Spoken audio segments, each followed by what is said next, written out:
استرالیا تنها قاره‌ای تو دنیاست که کلش یک کشوره. حالا شاید بعضیا بگن قاره اقیانوسیه از تعداد زیادی کشورهای کوچیک کوچیک تشکیل شده. اما ما به اقیانوسیه و اون چند تا جزیره کوچیک کاری نداریم. استرالیا خودش یک قاره است. استرالیا یکی از آخرین جاهاییه که انسان‌ها واردش شدن و شروع کردن اونجا زندگی کردن. باستانشناسان معتقدن حدود 65,000 سال پیش انسان‌ها از آسیا وارد این قاره شدن. اونم نه از طریق آبی، چون معتقدن در اون سالها یعنی حدود 65,000 سال پیش اینجا از طریق خشکی با آسیا متصل بوده. یعنی مثلا از تایلند میتونستی از طریق خشکی بیای استرالیا، ولی وقتی آبها اومد بالا، همون جوری که آلاسکا رو از روسیه جدا کرد، استرالیا رو هم کردش یک جزیره غول‌پیکر. کسانی که 65,000 سال پیش وارد این قاره شدن همون بومی‌های آسیای جنوب شرقی بودن. یعنی بومی‌های استرالیایی رو اگر ژنشون رو بررسی کنید به اندونزیایی‌ها نزدیک‌ترینن. البته خیلی هم فرق دارن، چون 10,000 سال از هم جدا بودن، اونم تو سرزمین‌های جدا و جداگانه فرگشت کردن. برای همین امروزه یک بومی استرالیا با یک اندونزیایی هیچ ربطی به هم ندارن. استرالیا یک سرزمین خشنه، مخصوصا در مرکزش و بیشتر نقاط غربش. برای همین این بومی ها بیشتر میان به طرف سواحل شرقی و همینطور وارد جزیره تاسمانی میشن. بومی های استرالیا رو میشه با بومی های آمریکا مقایسه کرد. البته نه مثل اونها امپراتوری های خاصی تشکیل داده بودن مثل آزتک ها و اینکا ها. اینها توی استرالیا هزاران قبیله مختلف رو تشکیل میدادن که هر گروهشون باورهای خودشونو داشته. یکی ستاره رو میپرستیده، یکی خورشید و یکی مجسمه رو، یکی ماه و همه جوره توشون پیدا میشده. مثل بومی های مناطق دیگه هم بعضی وقتا با هم درگیر میشدن. البته نه مثل بومی های آمریکایی که بی‌رحم‌بار همدیگه رو میکشتن. اینها جنگ های کوچیک قبیله‌ای میکردن و میرفتن دنبال کارشون. همدیگر هم برده نمیکردن مثل بومی های آمریکا.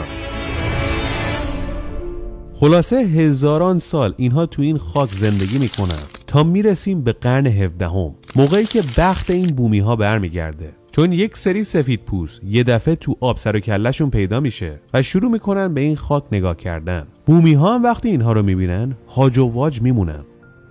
اونها هلندی هایی بودن که برای اولین بار رسیدن به سواحل غربی استرالیا. این داستان کشف استرالیاست.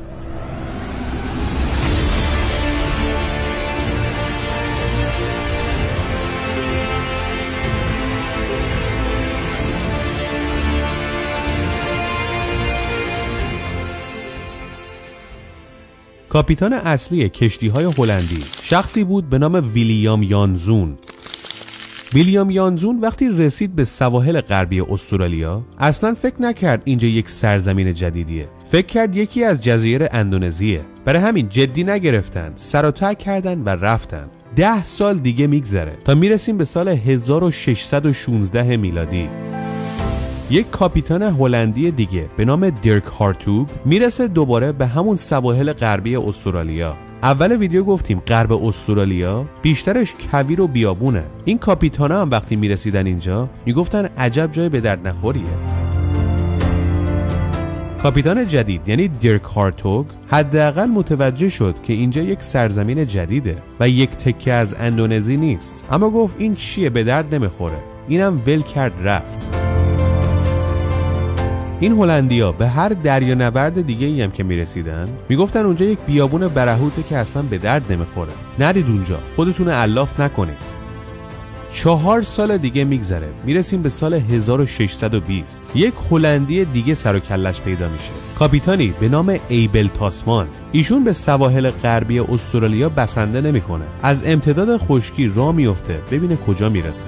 میره جنوب استرالیا و جزیره تاسمانی رو پیدا میکنه. حتما فهمیدید که اسمش از فامیلی همین آقا اومده، چون اسم کاپیتان ایبل تاسمانه.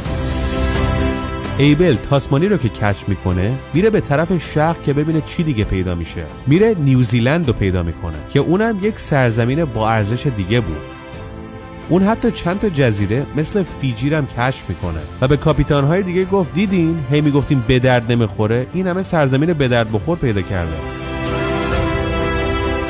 این کشفیات ایبل تاسمان باعث شد که هلندیا این منطقه رو جدی بگیرن، توش مستقر بشن و اسمم براش بذارن، نیو هلند یا همون هلند نو.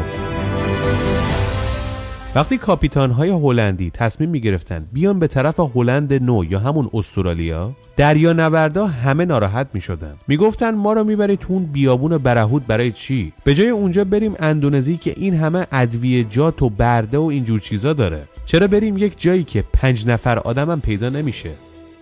همین حرفا باعث میشد که سرمایه‌گذارها و بانکدارهای هلندی برای کار و کشفیات توی این قاره هیچ پولی سرمایه‌گذاری نکنن. این حرفا چنان اسم استرالیا رو خراب میکنه که هیچ اروپایی دیگه به اینجا نمیاد، چون میگن بریم اونجا چیکار؟ چی گیرمون میاد؟ به جاش میریم هندوستان، تایلند، اندونزی، هزار جور تجارت اونجا وجود داره. این حرفا باعث میشه که در 100 سال آینده هیچ اروپایی به این طرف نیاد. میرسیم به سال 1770. یک کاپیتان سمج و ماجراجوی انگلیسی به نام کاپیتان جیمز کوک تصمیم گرفته جاهای جدیدی رو کشف کنه. برای همین میاد به طرف اقیانوس آرام.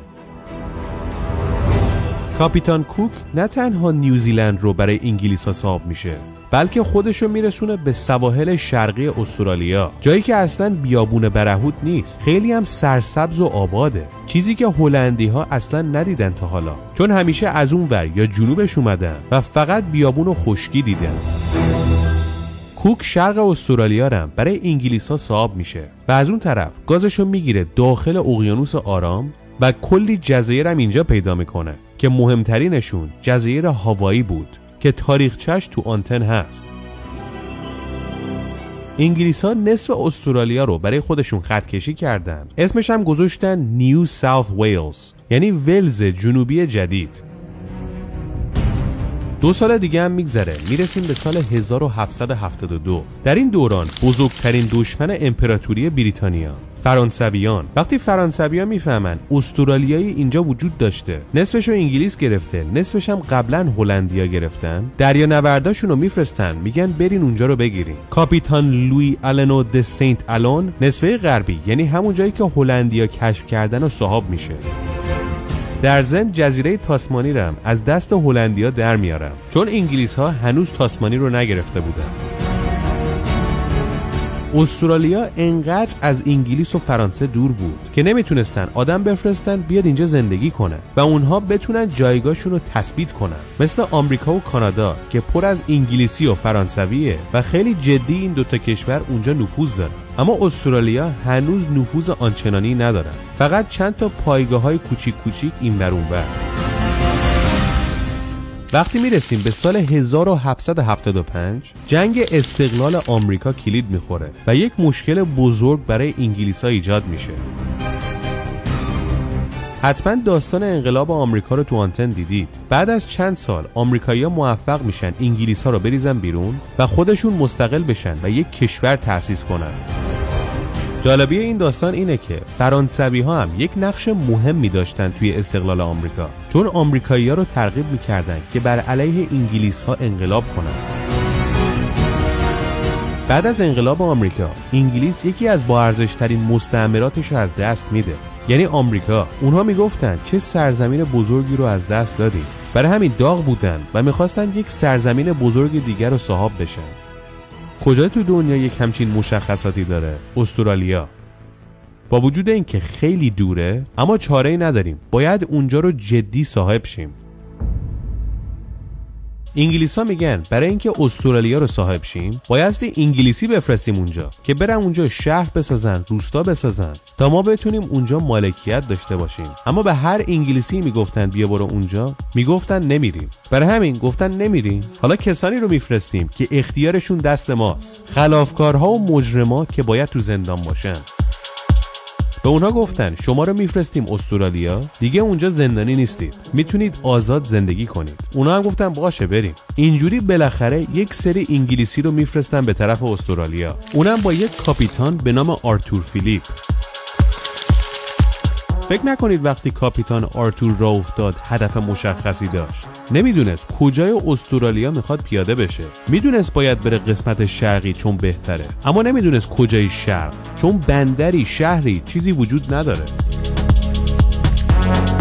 خلاصه آرتور میرسه به شرق استرالیا و برای اینکه یه جا پیدا کنه پیاده بشن چند بار بالا پایین میکنه. بالا پایینی که هر کدومشون چند هفته طول میکشه تا اینکه میرسن یه جا که یک حالت دلتا وجود داره و میشه به عنوان یک بندر طبیعی ازش استفاده کرد. آب و هواش هم خوبه. همونجا پیاده میشن. 1400 خلافکارم که همراهشه میگه بریم پایین. اینجا به آزادی رسیدیم. حالا اینجا کجا بود که اینها اومدن؟ سیدنی امروز. نام سیدنی هم همین کاپیتان آرتور فیلیپ میذاره. البته اون موقع میگه سیدنی کوف. کوف هم به انگلیسی یعنی یک خلیج کوچیک. این شروع زندگی انگلیس ها در استرالیا بود. آرتور با اولین کشتی که به طرف انگلیس میره اطلاع میده که ما در جایی به نام سیدنی کوف پیاده شدیم و اینجا خوبه برای زندگی و بندری که کشتی‌ها وارد بشن. از اون به بعد کشتی‌ها پشت سر هم خلافکارها و مجرمان رو بار میکنن، میارن تو سیدنی خالی میکنن. وقتی میرسیم به سال 1810 میلادی، یک شخص اسکاتلندی به نام لاکلن مکواری از طرف دولت بریتانیا به عنوان فرماندار نیو ساوت ویلز تعیین میشه. نیو ساوت ویلز که گفتیم اسم مستعمره انگلیس در استرالیاست، یعنی همون نیمه شرقیش، چون کلش هنوز تو دستشون نیست.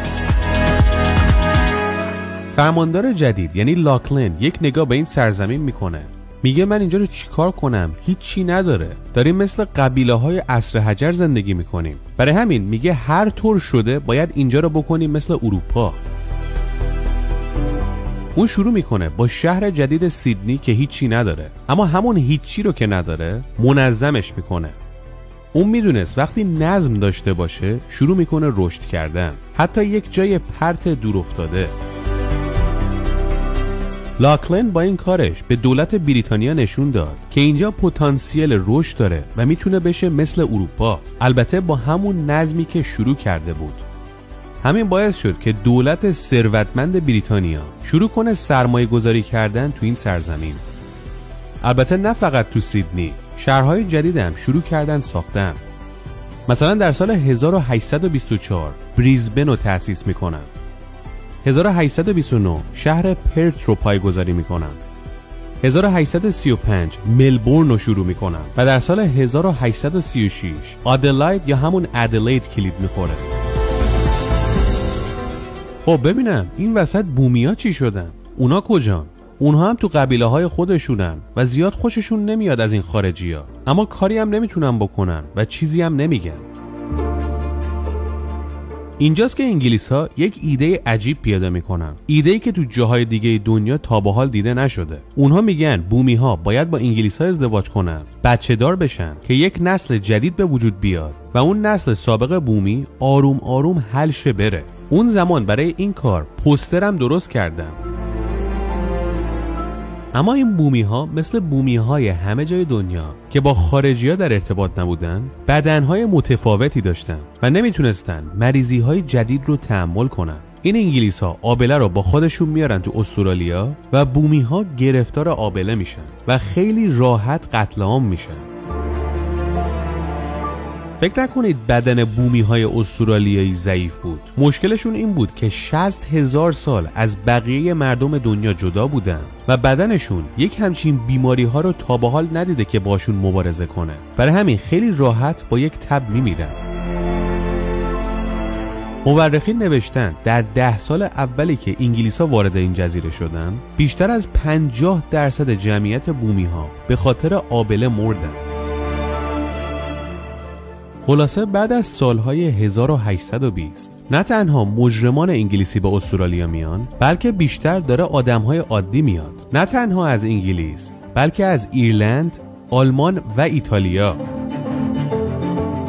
این جمعیت فراوانی که وارد این خاک میشد باعث شد که انگلیس ها یک پارلمان هم درست کنن که مثلا دموکراسی رو هم اینجا پیاده کنن.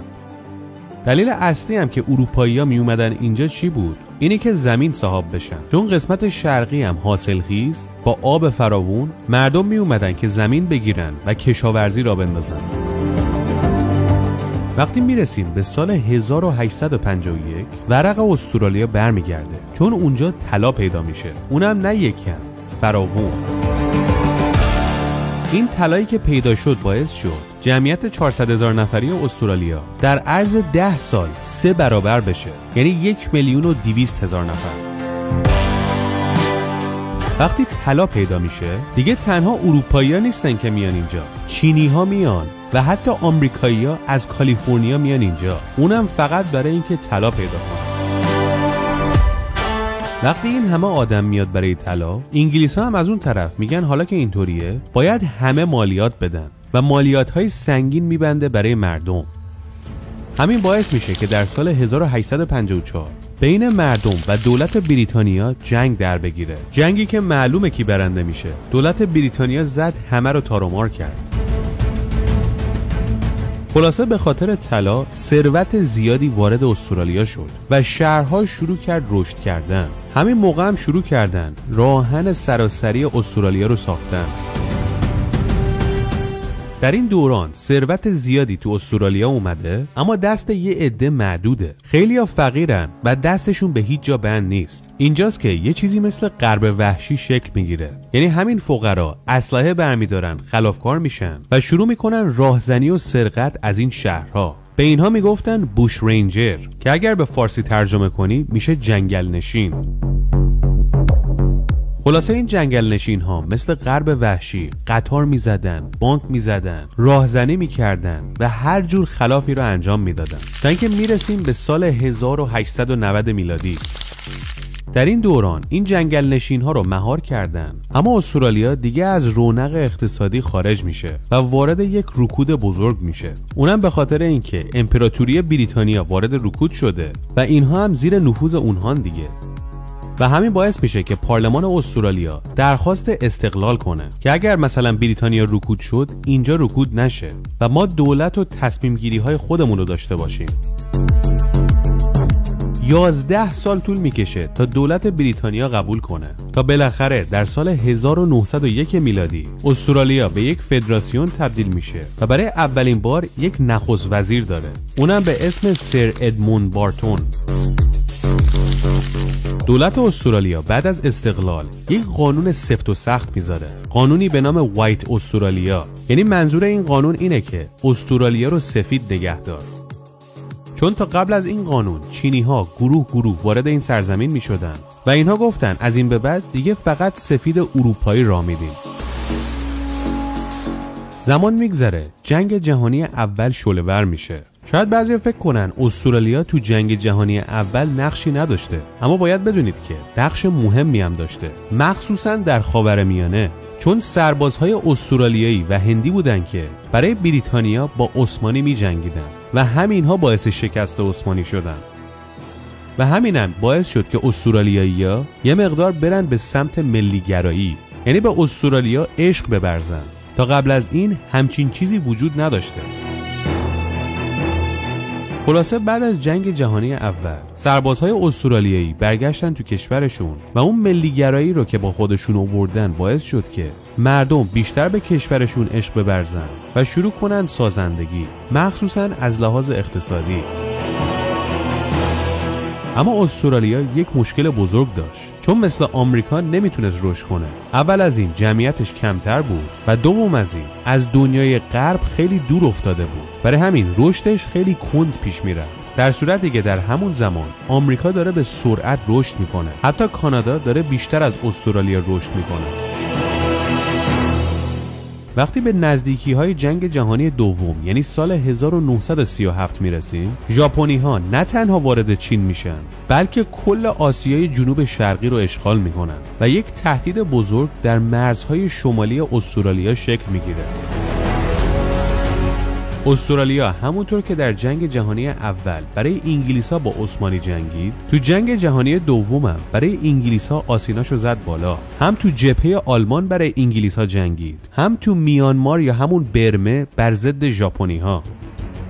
به خاطر همین هم بود که هواپیماهای ژاپنی همیشه شمال استرالیا رو بمباران می‌کردن. کشتی‌های استرالیا رو هم تو آب می‌دیدن می‌زدن. چه باری، چه نظامی، چه ماهیگیری، هر چیزی.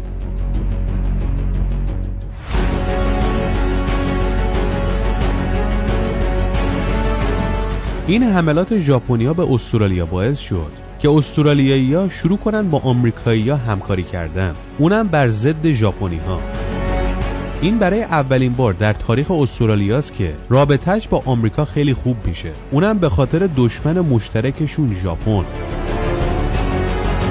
حتی بعد از شکست ژاپنی‌ها رابطه خوب استرالیا با آمریکا ادامه پیدا میکنه، به طوری که رابطه‌اش با آمریکا از انگلیس هم بهتر میشه، مخصوصاً از لحاظ اقتصادی. جنگ جهانی دوم که تموم میشه، هممون میدونیم از اروپا یک ویرانه باقی میمونه. همین باعث میشه که خیلی از خانواده‌های اروپایی، چه انگلیسی، چه ایرلندی، چه آلمانی، چه فرانسوی، به استرالیا مهاجرت کنن. استرالیا هم سیاستش این بود که اروپایی‌ها به اونجا مهاجرت کنن و خیلی راحت بهشون اقامت میداد. این جمعیتی که بعد از جنگ جهانی دوم وارد استرالیا شد، استرالیا رو از این رو به اون رو کرد. کارخونه‌های جدید ساخته شد، ساختمان‌های جدید، جاده‌سازی، راهن، زیربنا و شروع کرد از لحاظ اقتصادی رشد کردن. اما تبعیض تو کشور داره بیداد میکنه. جمعیت بزرگی بومی، چینی و آسیای شرقی داریم که قوانین کشور اینها رو اصلاً آدم حساب نمیکنه. برای همین وقتی میرسیم به دهه 70 میلادی، درست مثل جنبش حقوق مدنی سیاه‌پوستان آمریکا، تو استرالیا هم شروع میشه برای رفع تبعیض. و بالاخره این داستان‌ها باعث میشه که در سال 1977 اون قانون آپارتاید وایت استرالیا ملغا بشه و دیگه همه در مقابل قانون مساوی بشن. امروزه استرالیا فقط 26 میلیون نفر جمعیت داره که در مقابل اندازه کشورش خیلی کمه. از لحاظ وسعت ششمین کشور بزرگ دنیاست، اما از لحاظ جمعیت 55مین کشور دنیاست. تراکم جمعیت تو این خاک 3.6 نفر در هر کیلومتر مربع، خیلی کمه. مثلا اگر ژاپن رو حساب کنیم، در هر کیلومتر مربعش 340 نفر زندگی میکنن، یا هندوستان 488 نفر در هر کیلومتر مربع زندگی میکنن. حالا که گفتیم بذارید ایران و افغانستان هم بگیم. ایران 56 نفر در هر کیلومتر مربع و افغانستان 65 نفر در هر کیلومتر مربع. البته اجازه بدین تاجیکستان هم بگم، 76 نفر در هر کیلومتر مربع. استرالیا یکی مونده به آخر این لیست قرار گرفته. حالا اون آخری کدوم کشوره؟ یعنی خالی ترین کشور جهان مغولستانه که ویدیوش هم ساختیم. تو هر کیلومتر مربع از این کشور 2.2 انسان زندگی میکنه. البته استرالیا اینجوری نیستش که مثل آمریکا همه جای زندگی پیدا بشه. یه جورایی باید با کانادا مقایسش کرد. کانادا هم با وجود اینکه دومین کشور وسیع دنیاست، اما فقط 40 میلیون جمعیت داره. چرا؟ به خاطر اینکه بیشتر کشور قابل زندگی نیست، یخبندونه. حتی شهرهای بزرگش هم مثل تورنتو یخبندونه، چه برسه بالاتر. استرالیا برعکس کاناداست، یخبندون نیست، بیشتر محیطش خشک و خشنه. برای همین مردم برای زندگی در بیشتر نقاطش نمیرن، فقط جاهای خوش آب و هوا پر شده. این هم داستان سرزمینی بود که در نیمکره جنوبی قرار گرفته و در بیشتر طول تاریخ زمین هیچ کس اصلا اینجا رو نمیشناخته. امیدوارم شما کاملا شناخته باشیدش. 8مین قاره دنیا کجاست؟ قاره‌ای که هنوز از نظرها پنهانه. در یکی از دورافتاده ترین نقاط زمین که کسی بهش توجه نداره کشوری وجود داره که خودش یک قاره است، ولی 94% این قاره زیر آبه که بهش میگن زلاندیا. اما ما فعلا به اون 6% که بیرون از آبه کار داریم که بهش میگن کشور نیوزیلند.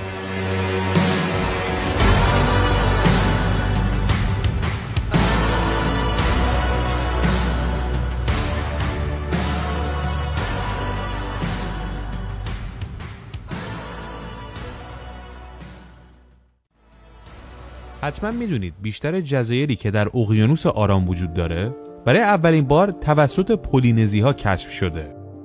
حالا پولینزی ها کیان؟ مردمان جزایر اقیانوس آرامو میگن پولینزی.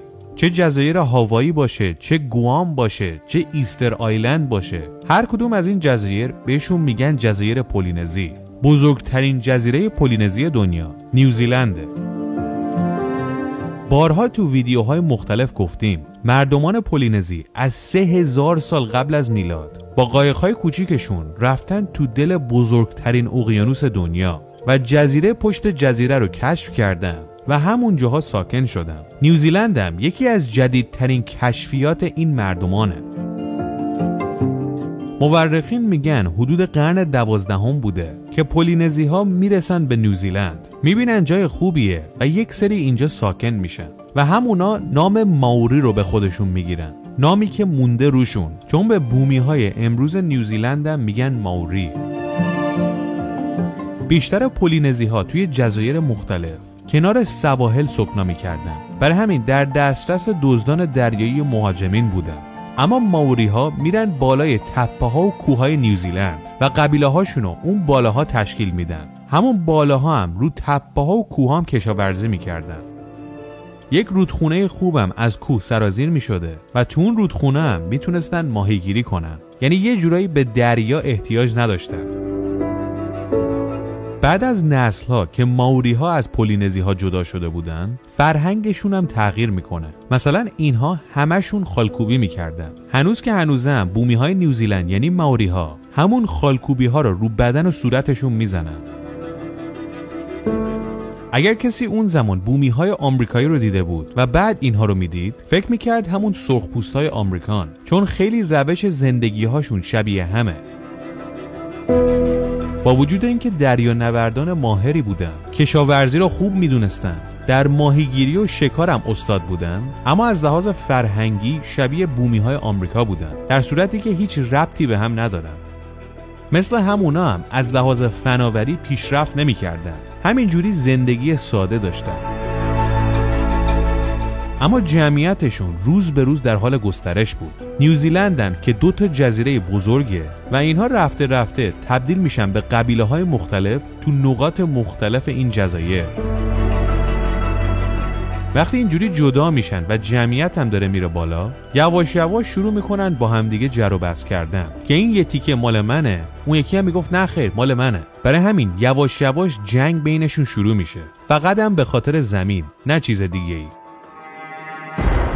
مثلا ازتک ها، یکی از تمدن های آمریکا، میرفتن افراد قبیله های دیگر رو اسیر میکردن، میآوردن برای بردگی. تازه چند تا از اسیرها هم که میگرفتن قربانی میکردن برای خدایانشون.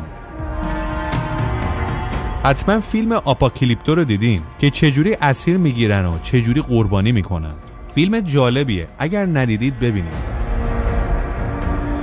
خب حالا برگردیم به ماوری ها. وقتی میگیم ماوری ها با هم درگیر میشن، نه اینکه فکر کنید مثل نقاط دیگه دنیا با شمشیر و سپر و حتی در این تاریخی که داریم حرفشو میزنیم، یعنی قرن 16، توپ و تفنگ هم وجود داشته. اما اینها مثل انسان‌های 40,000 سال پیش با نیزه‌هایی که سرش استخون تیزه و با سنگ‌های تیز شده می‌جنگیدن. یعنی حتی فناوری فلزات اولیه مثل مس و برنز و آهن هم نمی‌دونستن.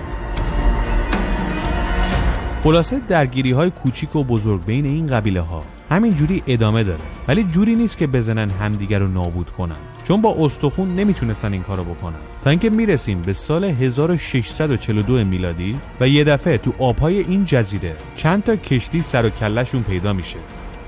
کاپیتان این دریانوردها کی بود؟ ایشون ایبل تاسمان، که تو ویدیوی استرالیا هم گفتیم جزیره تاسمانی به نام این آقاست. تاسمان اولین اروپایی میشه که نیوزیلند رو پیدا میکنه. این وقتی تو سواحل نیوزیلند پیاده میشه، میبینه چه جای خوبیه، اما نمیدونسته که چه سرنوشتی در انتظارشه، چون از بین دار و درخت‌ها یه دفعه بهش حمله میکنن. حمله مرگبار که 4 تا از افراد تاسمان کشته میشه و اینها مجبور میشن اسلحه رو بکشن و شلیک کنن.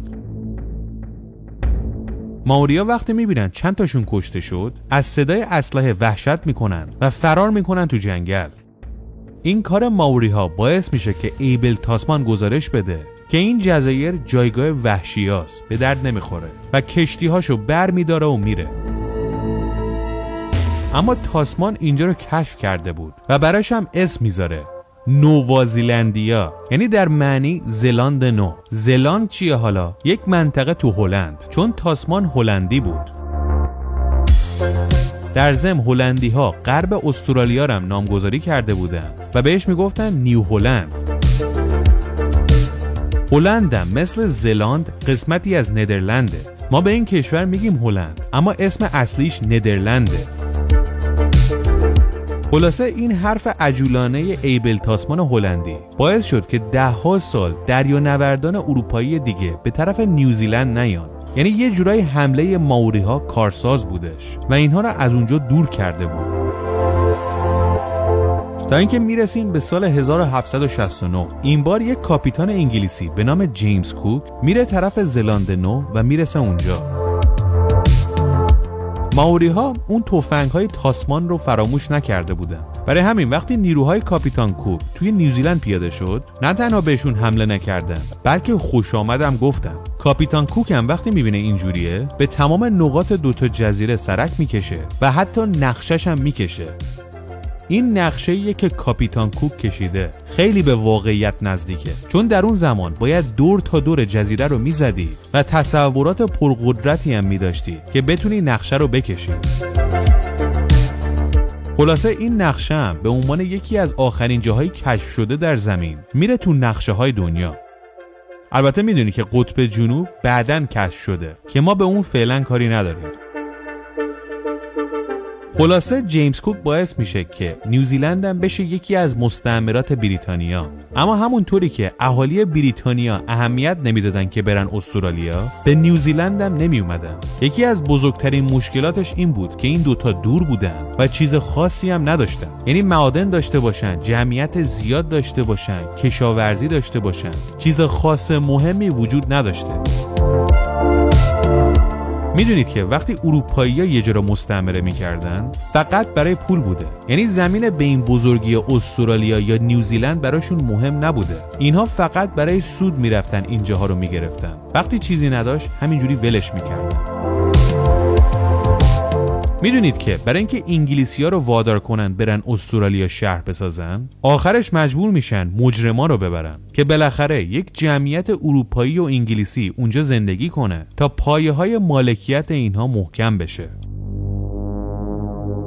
اما برای مالکیت نیوزیلند یک نقشه شیطانی میکشن. اونا متوجه میشن بین بومی‌های جزیره، یعنی همون ماوری‌ها، تنش زیادی وجود داره. همش میخوان همدیگر رو نابود کنن و زمین بهتره رو صاحب شن. برای همین انگلیس‌ها اسلحه رو میبرن تو این جزیره که به اینها کارایشو یاد بدن و اینها مشغول بشن به کشتن همدیگه. اینها یه جورایی به همه قبایل سلاح رسوندن و یک جنگ داخلی جدی تو این جزیره شروع میشه. انگلیس‌ها اینجا رو ول میکنن میرن، فقط از دور اینها رو نگاه میکنن. اینها هم 40 سال تموم، یعنی بین سالهای 1806 تا 1845 تو سر و کله همدیگه میزنن و همدیگه رو میکشن. آمار دقیق وجود نداره، ولی میگن در این 40 سال حدود 100,000 بومی کشته میشه که درصد بزرگی از جمعیت ماوری هاست. تو ویدیوی استرالیا گفتیم در سال 1788 انگلیسا مجرما رو آوردن تو این جزیره و بهشون گفتن شما اینجا به آزادی رسیدین.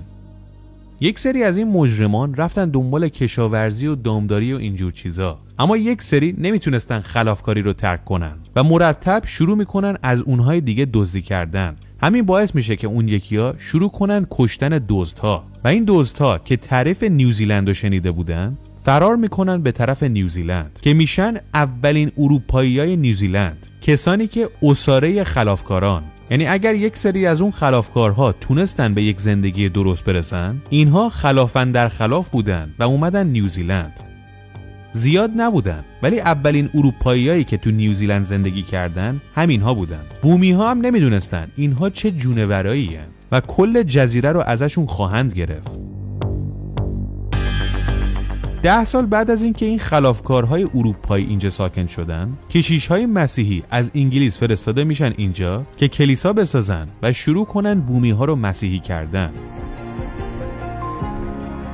اما مائوری‌ها زیاد استقبال نمی‌کنن و مثل بومی‌های آمریکا مسیحی نمیشن. اما یک کار جالبی که کشیش‌ها میکنن اینه که به این مائوری‌ها میگن بیاین خوندن و نوشتن بهتون یاد بدیم تا بتونی کتاب مقدس رو بخونی. برای همین شروع میکنن به اینها انگلیسی یاد دادن و این کار رو چنان به جدیت ادامه میدن که بومی‌ها رفته رفته میشن انگلیسی زبان و نسل‌های جدیدشون دیگه خیلی کم اون زبون مائوری رو بلدن. وقتی به سال 1841 میرسیم، بریتانیایی‌ها همون کاری که با هندوستان کردن با اینجا هم میکنن. در هندوستان کمپانی هند شرقی رو تأسیس کرده بودن. در نیوزیلند کمپانی نیوزیلند رو تأسیس میکنن. این کمپانی باعث میشه که سرمایه‌دارهای انگلیسی تو این کمپانی سرمایه گذاری کنن. وقتی هم تو این کمپانی سرمایه گذاری میکردن، این پول تو نیوزیلند صرف میشد و باعث میشد که اونجا آبادتر بشه. البته داستان کمپانی هند شرقی خیلی اسفناک‌تر از داستان کمپانی نیوزیلنده، چون هند یک داستان خاص خودشو داشته، اما نیوزیلند یک تعداد کمی بومی بوده و مشکل زیادی نداشته. خلاصه کمپانی نیوزیلند با سرمایه گذاری که انگلیس‌ها میکنن در عرض 2 سال 2/3 خاک این جزایر رو با قیمت‌های خیلی ناچیز از مائوری‌ها میخرن. در همین زمان هم هست که بریتانیا اولین فرماندار نیوزیلند هم تعیین میکنه، ویلیام هابسون ایرلندی. خبرهای خوب نیوزیلند میرسه به انگلیس. وقتی مردم میفهمن چقدر سرمایه گذاری داره اینجا میشه، اونها هم راغب میشن که بیان اینجا برای زندگی جدید. برعکس استرالیا که فقط خبرهای منفی ازش میومد که یه مش مجرمن و همش کویره و خلاصه این باعث میشه که جمعیت زیادی انگلیسی وارد نیوزیلند بشه و البته اروپایی‌های دیگه مثل فرانسوی‌ها و آلمانی‌ها و هلندی‌ها. این اروپایی‌هایی که وارد نیوزیلند میشن 3 تا شهر رو پایگذاری میکنن: آکلند، کرایستچرچ و ولینگتون، که ولینگتون هم میکنن پایتخت که هنوزم هست. زیاد طول نمیکشه که جمعیت اروپایی‌ها از بومی‌ها میزنه بالاتر و در این موقعیت مائوری‌ها خیلی نگران میشن. میگن مثل اینکه جزیره رو دارن از دست ما در میارن و شروع میکنن اعتراض کردن که ما اینجا به شما خوش آمد گفتیم، حالا شما دارین اینجا رو صاحب میشین. انگلیسا میگن ما که بیشتر زمین‌ها رو از شما خریدیم، پس نگران چی هستین؟ اونها هم میگن شما نگفتین این همه آدم میخواد بیاد اینجا. خلاصه واقعی پیش میاد که انگلیسا از خداشون بوده. مائوری‌ها شروع میکنن درگیری کردن. انگلیسا هم میگن حالا خوب شد.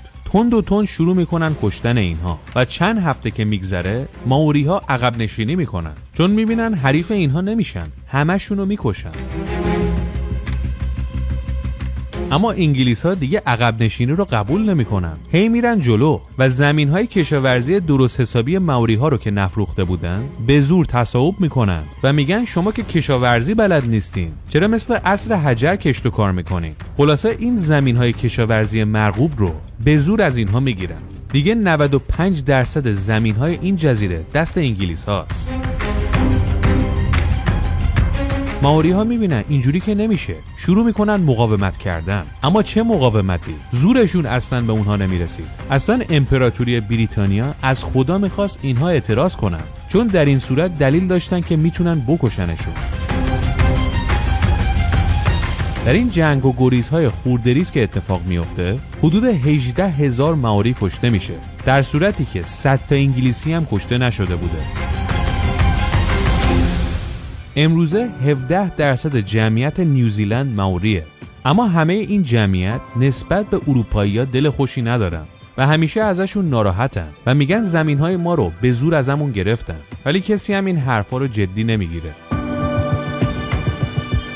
باید بدونید کاپیتان کوک وقتی میاد تو این جزایر 7-8 تا گوسفندم تو کشتی بوده که ول میکنه تو جزیره. حالا 100 سال اومدیم جلوتر، شده سال 1860. تعداد این گوسفندها منفجر شده، چون درنده‌ای نیست که اینها رو بخوره. برای همین درآمد اصلی کشاورزی زلاند نو میشه صادرات گوسفند و گوشت و اینجور چیزا. همین گوسفندها اقتصاد نیوزیلند رو میارن بالا. البته فکر نکنید نیوزیلند در این دوران چند میلیون جمعیت داره. در این موقعیت فقط 170,000 نفر جمعیته که اکثریتشون اروپاییه. بعد از گوسفندها که این جزیره رو شکوفا کردن، یک چیز دیگه هم پیدا میشه که باعث رشدشون میشه: طلا. به خاطر طلا حتی از غرب آمریکا آدم میاد اینجا. چینی ها میان، هندی ها میان و از همه بیشتر اروپایی ها میریزن که طلا پیدا کنن. بیشتر آدم هایی که میان طلای آنچنانی پیدا نمیکنن، اما بالاخره طلا پیدا شده بود و این باعث میشه که اقتصاد نیوزیلند بره جزو کشورهای پولدار. وقتی میرسیم به سال 1873 یک نخست وزیر برای نیوزیلند انتخاب میشه. این آقا جولیوس ووگل. ووگل یک یهودی انگلیسی بود و برای اون دوران خیلی حرف بود که یک یهودی رو به عنوان نخست وزیر انتخاب کردن. ولی انتخاب این آدم دلیل داشت. اون خیلی سریع دست به کار میشه به نوسازی و آبادانی نیوزیلند. اول از همه راهن سراسری، بعد کشیدن تلگراف به همه نقاط کشور و راه اندازی صنعت توی این جزیره. چون تنها درآمدش کشاورزی و دامداری و معادن بود، صنعت هم میخواست اضافه کنه که حسابی شکوفا بشه. خلاصه نیوزیلند یک سرزمین دور افتاده از کل دنیا در این سالها داره حسابی رشد میکنه. وقتی به سال 1893 میرسیم، نیوزیلند اولین کشور دنیا میشه که به زنان اجازه رأی میده. وقتی به سال 1900 میرسیم، موقعی که بریتانیا میخواد استرالیا رو مستقل کنه، میرن تو شور و مشورت که آیا نیوزیلند رو جزو این کشور کنیم یا اینکه یک کشور جدا باشه. حدود 90% اروپاییای نیوزیلندی گفتن نه، ما میخوایم یک کشور مستقل داشته باشیم، نه اینکه جزو استرالیا بشیم. خلاصه در سال 1901 استرالیا به استقلال میرسه و در سال 1907 هم نیوزیلند. البته اینها استقلال پیدا کردن، اما هنوز جزو قلمرو امپراتوری بریتانیا حساب می شدن، یه جورایی مثل کانادا. خلاصه سالها میگذره، جنگ جهانی اول و دوم هم اتفاق میفته و تموم میشه و نیوزیلند چون یک جای دور افتاده ایه هیچ صدمه ای نمیبینه. حتی استرالیا صدمه میبینه، این نمیبینه. در سال 1987 نیوزیلند یک کار جالبی میکنه. زبون قدیمی مائوری رو که یک اثر کوچیکی ازش باقی مونده بود به رسمیت میشناسه و میکنه یکی از زبونهای رسمی نیوزیلند و توی مدارس هم به بچه‌ها یاد میده. امروزه نیوزیلند نه تنها یکی از امن‌ترین کشورهای دنیاست، بلکه یکی از مرفه‌ترین کشورهای دنیا هم هست. البته حق داره مرفه باشه، چون فقط 5.5 میلیون جمعیتشه. نفر یک گوسفندم به اینها بدن سیر میشه. البته این تیکشو جدی نگیرید، ولی باید بدونید که اگرم به هر نفر یک گوسفند بدن مشکلی نیست، چون جمعیت گوسفندهای نیوزیلند 5 برابر جمعیت این کشوره. کمتر جاییه که تو دنیا بری اینها گوشت صادر نکنن. درآمد اصلی امروز نیوزیلند همین گوسفند هاست. بعدش درآمد توریسته که خیلی از کشورهای آسیای جنوب شرقی میان اینجا و میرن. از لحاظ تولید صنایع هم نیوزیلند محصولات با کیفیتی میزنه. مثلا انواع و اقسام پیوست‌های کشاورزی، قطعات آلومینیومی هواپیماها، قطعات موتور، پمپ آب‌های مختلف و با کیفیت. همه اینها تو نیوزیلند تولید میشه و به نقاط مختلف دنیا صادر میشه. اما بزرگترین مشتری گوسفندهای این کشور اول چینه، بعدم آمریکاست. البته یکی از دلایلی که گوسفندها انقدر تو این کشور شکوفا شدن مراتع سرسبز اینجاست. یعنی بهترین موقعیت رو داره برای پرورش گوسفند. نیمه شرقی استرالیا هم همینطوره. حالا چند تا گوسفند براتون بپیچم.